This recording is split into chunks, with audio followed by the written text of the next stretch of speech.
It's about seed, that's about life. Seventh generation is about vision. It's about leadership looking ahead. It's about responsibility.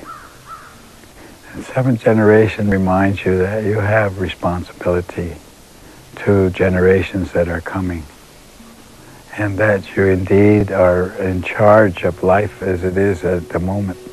Every generation has its time, and every generation has its leaders, and every generation has its heroes. Every generation has all of that. And when that generation passes, the next generation will have the same.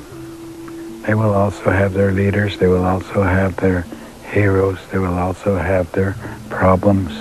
And they will also have the continuing responsibility to look out for the next 7 generations.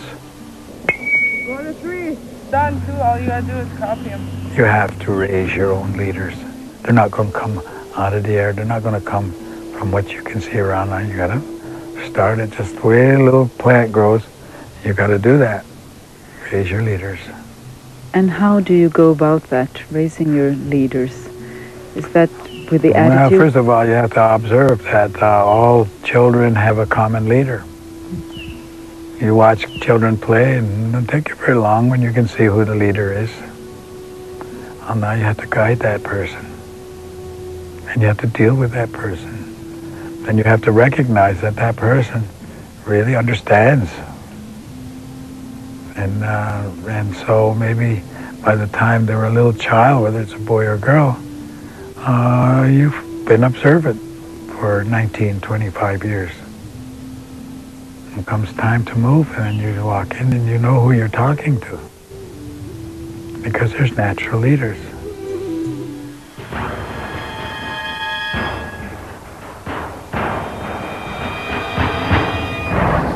The most important thing I would think is that the leadership change their values from power and authority to responsibility.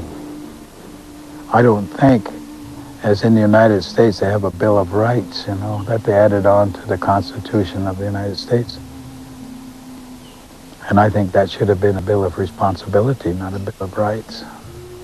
Because people talk about their rights, but they never talk about their responsibility. And leadership has got to have that above all. They've got to have vision. They've got to have compassion for the future. They've got to make that decision for the 7th generation. That's not just a casual term. That's a real instruction for survival. Animal, every bird, every nation, every plant has its own area to be. And you respect that. As we sit here and we look about us, there are these flowers. And no tree grows by itself. A tree is a community. Certain trees, certain plants will gather around certain trees. And certain medicines will gather around those certain plants. So that if you kill all the trees, if you cut all the trees, then you're destroying the community. You're not just destroying a tree, you're destroying a whole community that surrounds it and thrives on it, and that may be very important medicine for people or for animals, because animals know the same medicine. They use this medicine. That's where we learned. We learned, by watching the animals. They taught us a lot. Where is the medicine? They'll tell you because they use it themselves. And then if you replant the tree, you don't replant the community, you replant the tree. So you've lost a community. And if you clear cut, which is what's happening in America and Canada a great deal these days, and I guess around the world, then you are really a very destructive force. And simply replanting trees is not replanting community. You lost a lot in the process. If you don't understand that, you will. And that understanding comes in a very difficult manner. That of the 100 dominant economic units in the world today, the 100 largest economic units, and that's the word they used was units. 49 are countries and 51 are corporations. Now, you digest that for a second. What does that mean? It means that corporations are the driving force of decision-making today. And corporations are not concerned with human rights. They're not concerned with human life. They're not even concerned with a proper wage for the people that are working for them. So what kind of decisions are going to be made on our behalf by this economic power, these corporate states, I call them? Oh, there's going to be hell to pay, as they say, for some of the things that are going on now. So I think that people have to become aware and become awake, and not, and power is always in the people's hands, authority.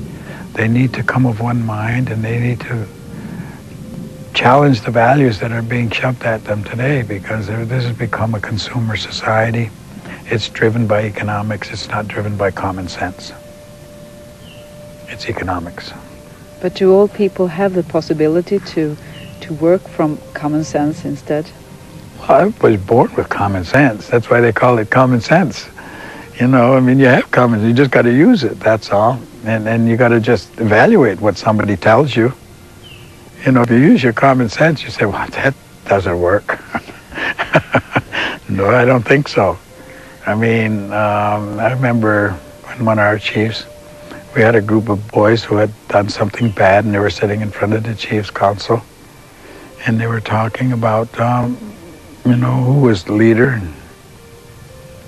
And I remember the chief, an old chief, said, well, he said, you know, it's not good sense to follow somebody just because. Why? You can't give me an answer why you follow him, but if you were going to do something like jumping off a cliff, would you follow him? Would you do that? Use your sense, use your common sense. And then he said,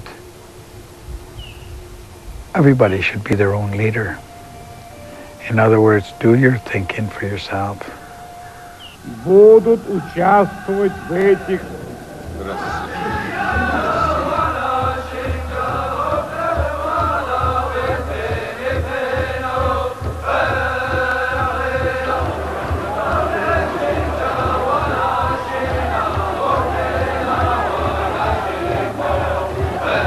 I have no prior knowledge of the Watergate break-up.